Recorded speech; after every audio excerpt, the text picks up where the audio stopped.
8절 하나님이 저주하지 않으신 자를 내가 어찌 저주하며 여호와께서 꾸짖지 않으신 자를 내가 어찌 꾸짖으랴.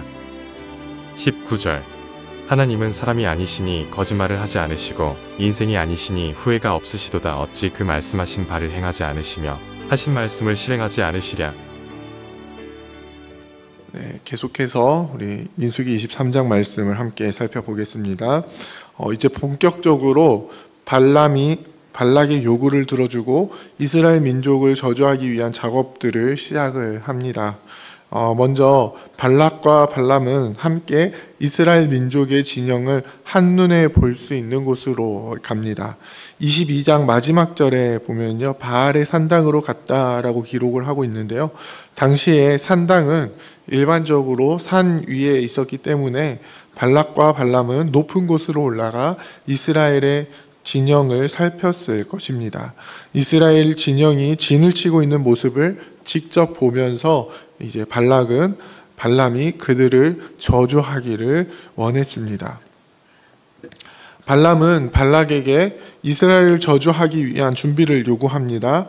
제단을 7을 쌓아서 수송아지 7과 순양 7마리의 제물을 준비합니다. 그리고 이 제물들을 번제로 드리도록 합니다. 그러고 나서 이 발람은 발락을 기다리게 한 후에 한쪽 비탈길로 올라가서 하나님의 음성을 듣겠다라고 이야기를 합니다.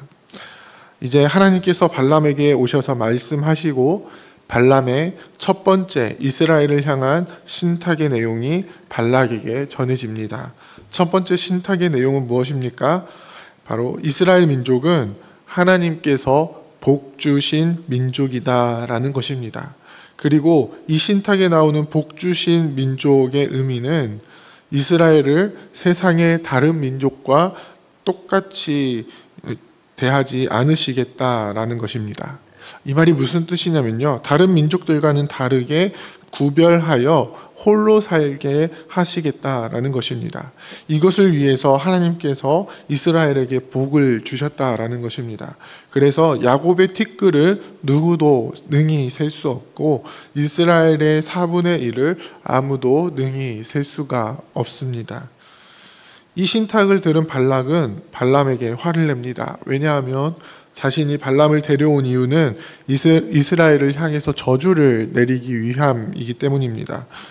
이스라엘이 얼마나 큰 민족인지 하나님이 그들을 어떻게 대하시는지를 알기 위함이 아닙니다.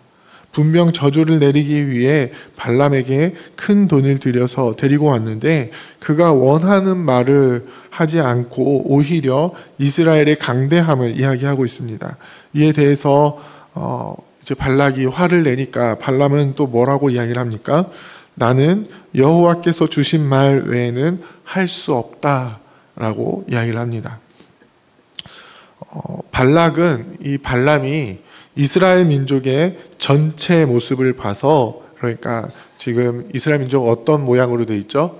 그 성막을 중심으로 동서남북으로 세 지파씩 그 군대처럼 이 진영을 짜가지고 진을 치고 있죠. 그 모습을 보고 겁을 먹어서 이스라엘을 저주하지 못한다라고 생각을 한 것 같습니다.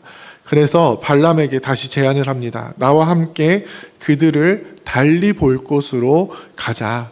거기서는 그들을 다 보지 못하고 그들의 끝만 보리니, 이렇게 이야기를 하면서 발람에게 다른 곳으로 갈 것을 요구합니다. 이스라엘의 일부분만 보면 발람이 이스라엘을 저주할 수 있다라고 생각을 했습니다. 그래서 이 발람을 이끌고 소빔들의 비스가 꼭대기로 갑니다.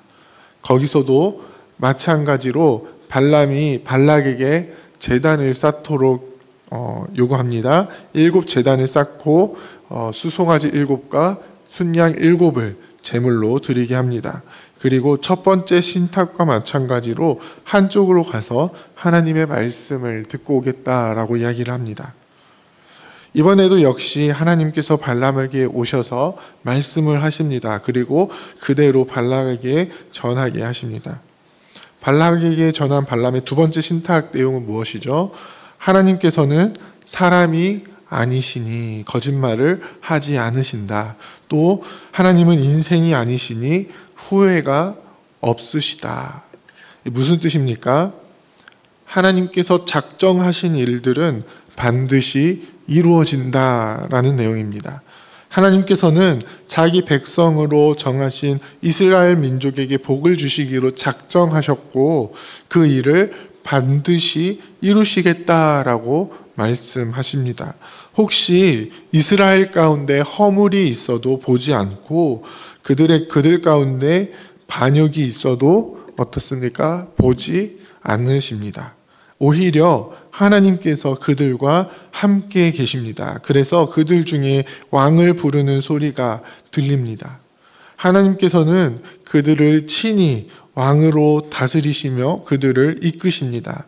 애굽에서부터 그들을 불러 이때까지 이끌어 오셨습니다. 그런 하나님의 힘은 들소와 같다라고 표현을 합니다. 그렇게 강력한 왕이 다스리시는 이스라엘 민족을 해할 점술이나 복술은 없습니다. 가장 강하신 하나님이 다스리시는 이스라엘 민족은 마치 암사자와 같이 혹은 수사자와 같이 자신들의 대적을 움켜쥐고 완전히 멸하여 버릴 것입니다. 이 신탁을 들은 발락의 심정은 어떻습니까? 자신은 이스라엘 민족을 해하기 위해서 저주를 하려고 했는데 도리어 이스라엘 민족의 강함만을 보게 되었습니다. 뿐만 아니라 하나님께서 발락이 이스라엘을 저주하려고 한 것을 모두 알게 되었으니 어떻게 되겠습니까? 암사자와 수사자와 같은 이스라엘이 멸할 대적은 이제 자신과 모압이 될 것이 분명합니다. 그러니 이제 발람을 향해서 저주하지도 말고 축복하지도 말라고 합니다. 하지만 발람의 대답은 무엇입니까? 여호와께서 말씀하신 것은 내가 그대로 하지 않을 수 없다입니다. 발락은 이스라엘 군대의 많음을 보고 두려워하고요. 또 아모리 백성들에게 행한 일들을 보고 두려워했습니다. 어떻게든 저주를 내리고 이스라엘 백성이 망하기를 원했습니다. 그리고 이 일들은 이스라엘 백성이 알지 못하는 곳에서 은밀하게 이루어졌습니다. 하지만 하나님께서는 택하신 백성을 끝까지 보호하시면서 결코 포기하지 않으심을 분명하게 보여주고 있습니다. 사랑하는 부평교회 성도 여러분, 우리를 택하시고 우리를 끝까지 포기하지 않으시는 하나님을 온전히 신뢰하는 우리가 되기를 원합니다. 하나님께서는 우리를 이 세상 가운데서 구별하여 부르셨습니다. 우리를 하나님의 복을 받는 자로 세상과 똑같이 여기지 않으시고 하나님의 복 받을 자로 우리를 작정하셔서 부르셨습니다. 하나님께서 우리에게 주시는 복은 무엇입니까? 아브라함을 처음 부르셨을 때 말씀하신 것처럼 땅을 약속해 주시고 자손을 주시고 그 씨로 말미암아 온 천하 만민이 복을 받게 하겠다라는 예수 그리스도를 믿는 믿음 안에서 이 복, 아브라함에게 약속해 주신 그 복을 우리에게 이루어 주시고 결국에는 우리를 어디로 이끌어 가십니까? 영원한 하나님의 나라로 이끌어 가십니다.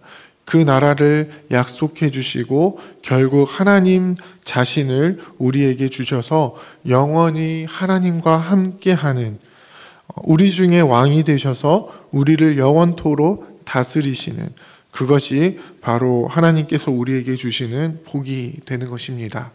그 사실을 알게 될 때에 세상 사람들은 어떻게 합니까? 하나님의 행하심으로 인해서 두려워하게 되고 그럼에도 하나님께서 우리를 주장하시는 것을 알고 어찌할 수 없음을 깨닫게 됩니다.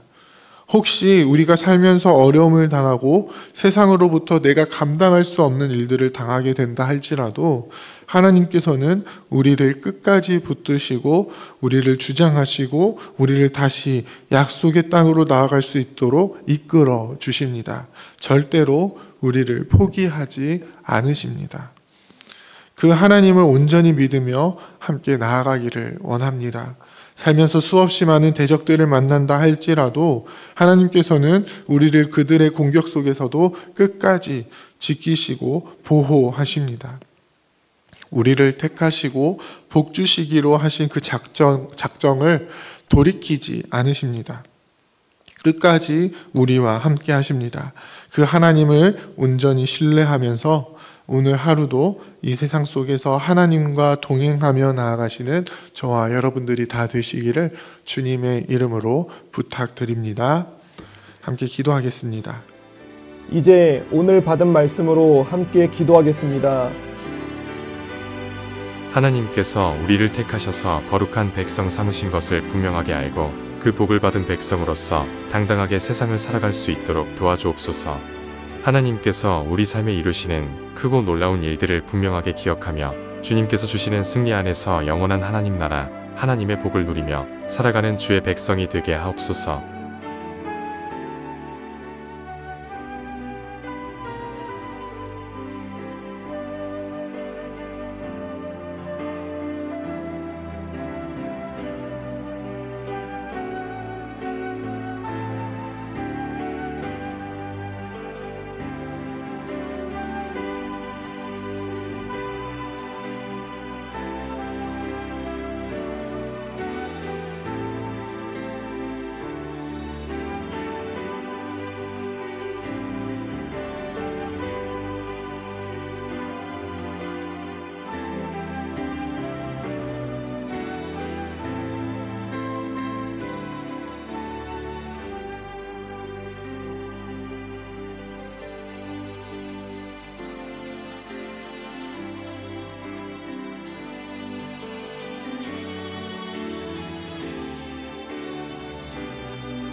이제 개인의 기도 제목을 가지고 하나님 앞에 기도하시기 바랍니다.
수고하셨습니다. 오늘도 하나님의 인도하심 가운데 승리의 하루를 보내시는 우리 재건부평교회 모든 성도님들이 되시기를 주님의 이름으로 축복합니다.